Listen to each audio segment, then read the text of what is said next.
Hello everybody, this is Benjamin Scheuer coming to you from London. I'm very glad to be joining you at the GRIT Global Virtual Cancer Conference, and thank you so much for that lovely introduction.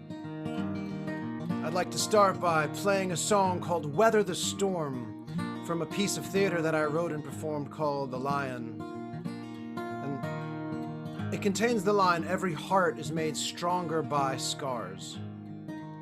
And not only is that a metaphor, but it's also true, because as a cancer survivor, I went through chemotherapy. I have a scar on my heart. I'll show you. I had a port that was put into my chest where I got my chemotherapy. It's right here. So every heart is made stronger by scars, not just a metaphor. Gather around, children, come here to my side. Sit by the fire where it's warm. I'll tell you something was once told to me about the way that we weather the storm. It's not how long the rain falls, or how hard the wind blows, or how deep is the snow in the road, nor the balance we fake when we feel the ground shake and we think that our world will explode. It's the help that we give, it's the love that we live, it's our pride and the friendships we form. It's the courage we show, facing things we don't know. It's the way that we weather the storm. If you try to stand tall, but you slip and you fall, in the earth is the sound of the stars. Truth gets revealed when you're broken and healed. Every heart is made stronger by scars. It's not how long the rain falls, or how hard the wind blows, or how deep is the snow in the road, nor the balance we fake when we feel the ground shake. We think that our world will explode. It's the help that we give, it's the love that we live, it's our pride and the friendships we form.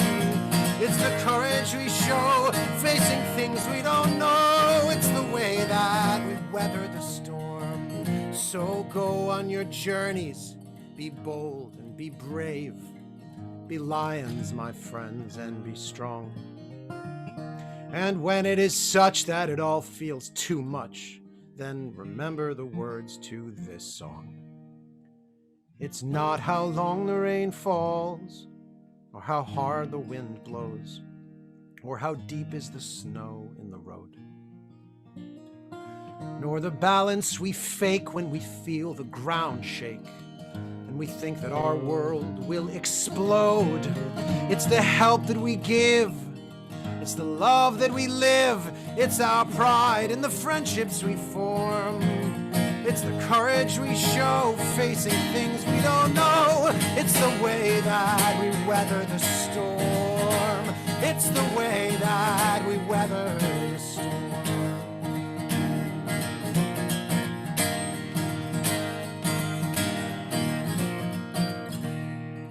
So it was 2011 when I started 6 months of chemotherapy for stage 4 Hodgkin's lymphoma. The way I was found is I was running through Grand Central Station and I slipped and fell.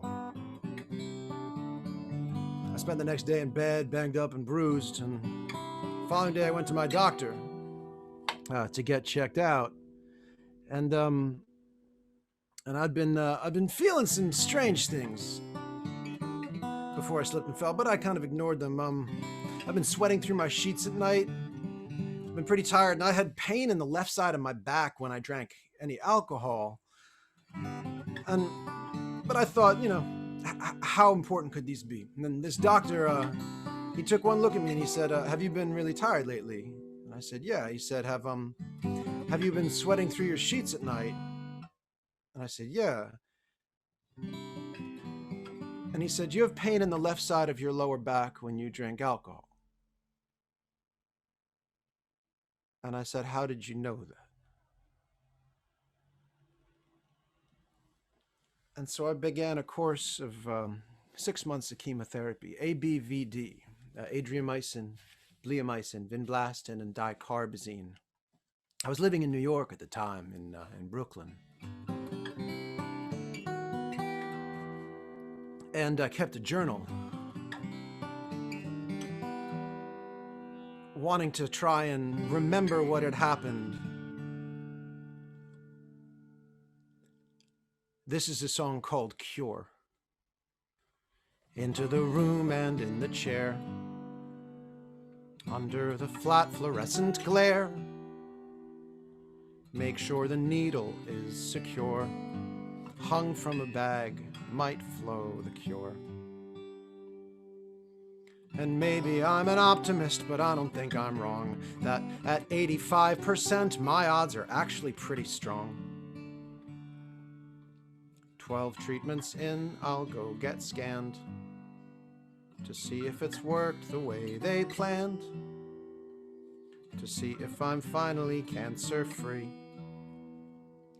to see if they found a cure for me. So every 2 weeks I went in to get my chemotherapy.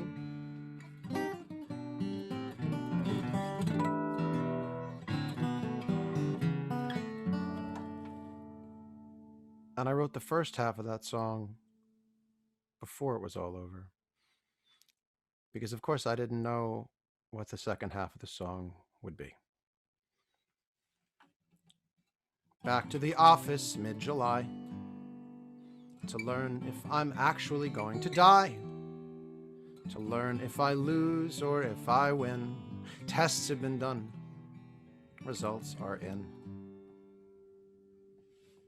They are the final culmination of the panic and the fear that I have fought so hard to deal with this entire goddamn year.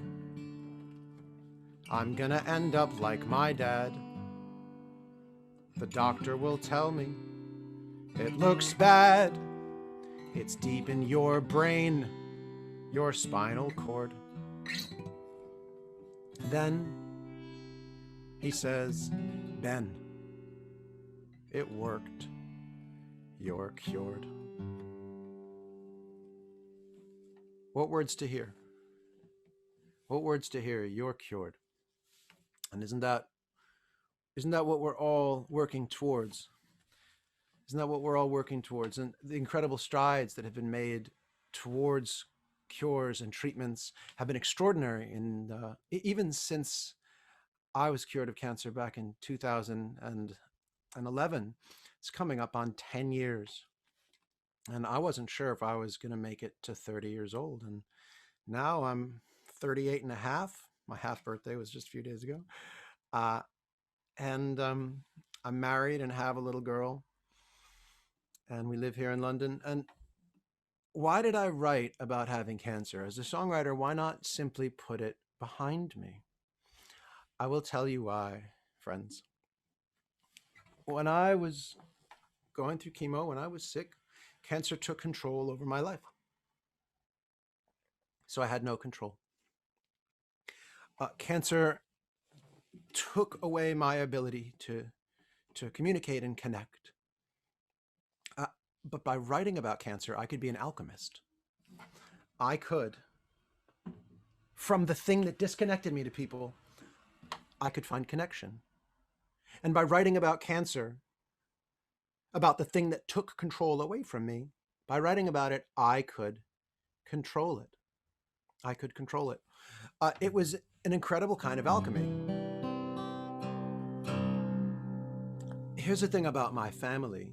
Many members of the men in my family died before they were 50. My father died before he was 50. My grandfather died before he was 50. My great-grandfather died before he was 50. All the different things, mind you. But I was worried when I was diagnosed with stage 4 cancer that when I was 28, I was going to carry on in the family tradition. But this was not a tradition that I decided was the right tradition for me to continue. And so I was thinking about my father who died of a brain aneurysm, my grandfather who died of alcoholism, and my great-grandfather who was murdered in the Holocaust.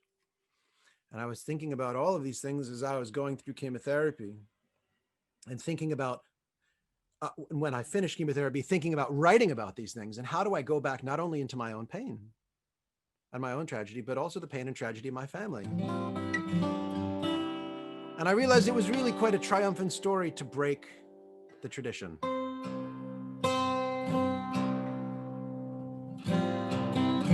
So the more I wrote, the more stories I told, the more I realized that other people, as I played them these songs about these strange experiences I had, I connected more and more, and I heard other people's stories. Played them at the coffee shops in Greenwich Village, like Cornelia Street Cafe or the Vagabond Cafe. My trusty guitars, it's made by Froggy Bottom, by the way, so is this one. Really cool guitars from Vermont, for those of you who are guitar nerds. And I wanted one song that could encapsulate all of this. Beating cancer, the story of my family. Before I was sick, I thought the thing that made me who I was being loud and being the center of attention. I thought it was my roar. But when I went through chemotherapy, the thing I really learned, the thing that made me me, I had all those things taken away. I had my ability to write, my ability to be loud, the center of attention. But what really made me me, it was really my family. So I realized it was my pride, in every sense of the word, that made me who I was. So this is the title track from my piece of theater, The Lion. And it is, of course, a true story. When my mother still was young, her father died from too much wine. His parents both were hunted in the jungle. She moved into the city in her 20s, met my father, he courted her. They fell in love and married. On a Tuesday, April morning, his brilliant brain stopped working. My brother's mom and I all sat around crying when it occurred to me that I'd do well to lead our little pride. And so I tried to find my roar and be a lion. And I always show my teeth when I am smiling. I only say I love you when I'm sure. Inside my gentle paws, I've got some devastating claws, and I'm learning what it means to really roar. To protect them from the storm, keep them safe and keep them warm. Music was the fire that I shared. It taught me when in fear to be open and sincere, because sometimes being brave is being scared. And at the risk of getting burned, I tried to guide the pride to learn to find their own ideas of fire and fan the flame with other stuff to do and see. They left the music all to me. Man, the things that made us lions were not the same. Oh, I always show my teeth when I am smiling. I only say I love you when I'm sure. Inside my gentle paws, I've got some devastating claws, and I'm learning what it means to really roar. When all the cubs grew up and we were spread around the earth, I found one day that I'd grown very sick. My bones were filled with holes, my belly hung in rolls, and I was bald where once my mane was thick. I slept and was ashamed, I was quiet, I was tamed. Then they came and stayed and helped me heal inside. And though I had to learn once more to be a lion without a roar, it's not the roar that makes the lion, it's the pride. Oh, I always show my teeth when I am smiling. I only say I love you when I'm sure. Inside my gentle paws, I've got some devastating flaws, and I'm learning what it means to really roar. Oh, I always show my teeth when I am smiling. I only say I love you when I'm sure. Inside my gentle paws, I've got some devastating claws, and I'm learning what it means to really roar. So my dear friends, first of all, I'd like to have a little chat with all of y'all, but I just wanted to say a particular thanks to all of the folks at Grit, and especially Jess, who put it all together, and And Ben and Nicole and Dave, all of y'all folks for having this extraordinary event and for inviting me to be a part of it as a cancer survivor, as an artist, as a member of this community. It really is a great honor indeed. Because isn't it amazing? From something terrible, we can bring something beautiful together. From illness, we can bring community, we can bring togetherness, we can make art, we can forge friendships, we can find love. Suddenly the phrase "every heart is made stronger by scars" feels particularly relevant, and it's quite powerful stuff. By the way, friends, if you're watching and listening and you'd like to share something or ask a question, by all means, you can type your message into the comment section, into the chat. There's a chat at the bottom of your Zoom, just in the center of the screen. And you can hear, see, even I can, let's see, I can type in something. I think I can type in something. Well, maybe I can't. I don't need to type. You can hear me talking. So I took the show The Lion, which started in the coffee shops in Greenwich Village, really as a means just to connect back with myself. I wanted to write about the things that had happened to me. And it was my friend Shayna Taub, songwriter, who, when I told her I was too frightened to write about what had happened, she told me to write a single couplet. Now, a couplet, of course, is two lines that rhyme with one another. And she said, write one true couplet about what cancer was like. And I wrote the most challenging couplet that I'd ever written in my life. I wrote the line, "Now there's blood and shit pooling round my toes as I unclog my bowels with the shower hose." And I thought I was going to write this line and no one would ever want to talk to me again. I was so ashamed. And I showed it to my friend Shayna with such anxiety. And she was like, "Yeah, that's a good couplet. Great, go write another one." And it lifted this weight over my shoulders, these feelings that not only had I been ill, but I'd been ashamed about my own body and my own illness. But actually, by the very nature of sharing something, we allow other people to understand us. And there's something so powerful in doing that. It takes weight off of our shoulders, but it also gives permission to the people to whom we're speaking to have their own version of that. Oh, by the way, hello, Carla. Thank you for your note. So I took it from the coffee shops in Greenwich Village to the Edinburgh Fringe Festival. Oh, Carla, you say, do I have advice for keeping yourself strong during chemotherapy? Well, I mean, I tried to surround myself with people who I loved and get help from those people, listen to music that I loved, but also allow myself permission that I didn't always need to be strong. That sometimes it's okay to fall apart. You know, that's all right. We got to be put back to, we'll put ourselves back together. That's hard, but we can do it. So I'm wishing you love and luck, all of you. Carla, thank you for your question. Somebody said pain makes us find the path to purpose. Well, there's a Latin expression, post hoc ergo propter hoc, which means afterwards, therefore because. And I think what it intends is when something happens, it's not, I don't think of cancer as a blessing in my life by any stretch of the imagination, but because it happened, I knew I had to actively try and make something out of it, or else it was only going to be bad. And so, yeah, I made some music. I told some stories. We can all make something. We don't need to know what the value is in what we make. If you keep a journal and you write down one word of how you feel every morning, you might not know the value. If you take a photograph of yourself every day while you're going through this, you might not know the value in it while you're doing it. You don't need to know the value in it while you're doing it. That's okay. I made a book called Between Two Spaces, of photographs. I was photographed once a week while I was going through chemotherapy. Because my doctor told me, he's like, "Look, Benjamin, you're going to get better on the inside. You'll look worse on the outside." And I found this visual contradiction to be really quite fascinating. So a friend of mine took photos of me once a week. I didn't know what they were for.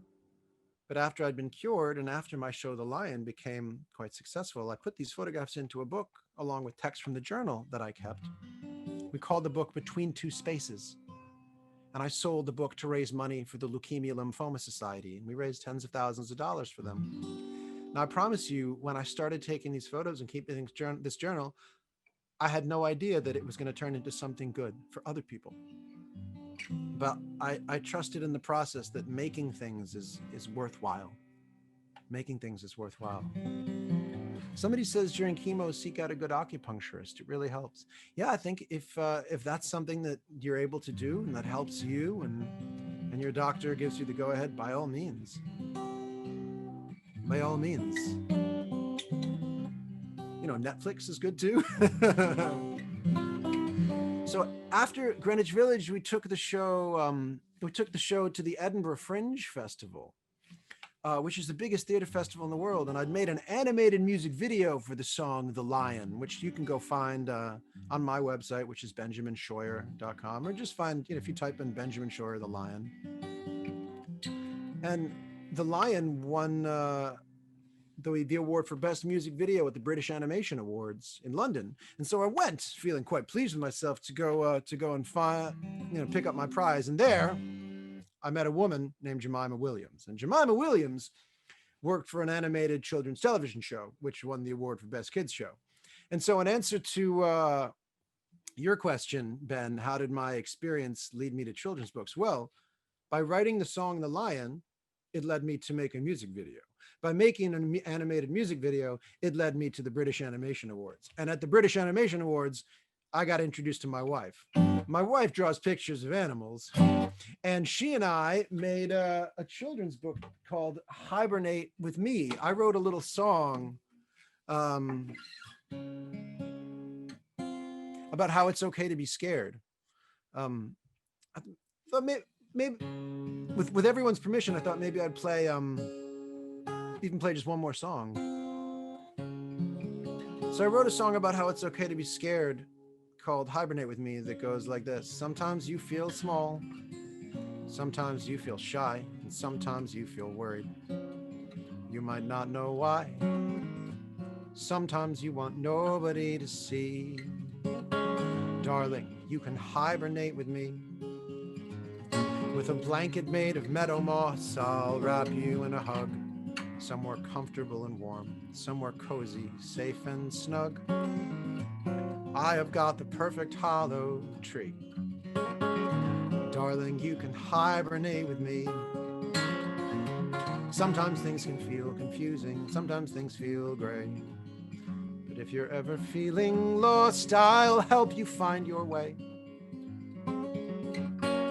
In the autumn, when the leaves turn from green to red, I will keep you warm. In the winter, when the wind blows cold, you'll have a cozy bed, away from every storm. When the spring comes and the snow slowly melts away, I'll be by your side. In the summer, we will frolic in the clover and dandelion. But if you want to hide, I'll always have a tree for you. I'll always meet you there. I'm always going to love you, because you're my favorite bear. And when you wake, there will be honey for your tea. Darling, you can hibernate with me. So I played this song for my wife, Jemima. Well, she wasn't my wife then. She was a wonderful woman I'd met who had moved to America. She moved to America the year after we met. And she drew some pictures to the song that I'd written. And we published it as a children's book called Hibernate with Me.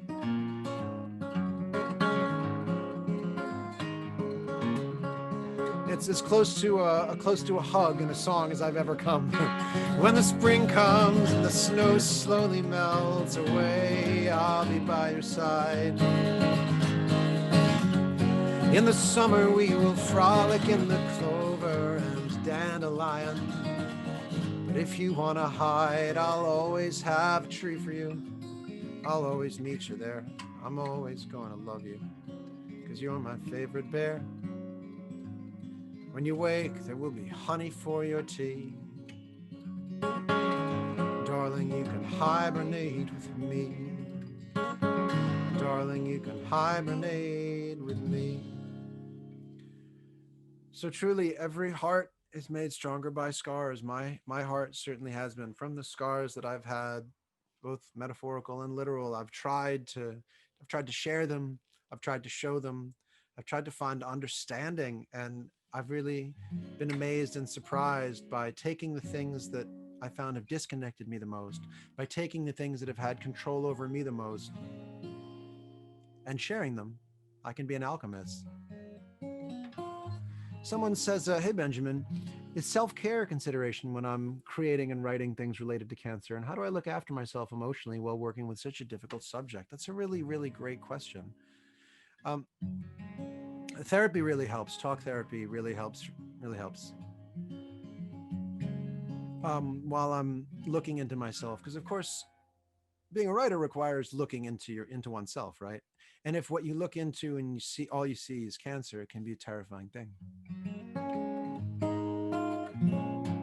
But yeah, talking to other folks, realizing that I wasn't alone, which is why organizations like Grit are so wonderful, to be able to connect with other people and realize we're not alone. There are other people who can understand these feelings that would seem to isolate us, especially now.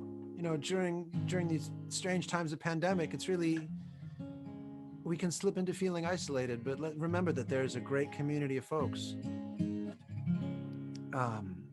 Someone says you're glad this is being recorded. Oh, well, thanks everybody. Yeah, so you can, if you'd like to hear the song Weather the Storm again, there's an animated music video. If you'd like to hear the song The Lion again, there's an animated music video. And should you wish to hear the song Cure again, there's also an animated music video. All of them were done by British animator and director Peter Bainton. For those of you who like Paddington Bear, he did all the 2D animation in the most recent Paddington Bear movie.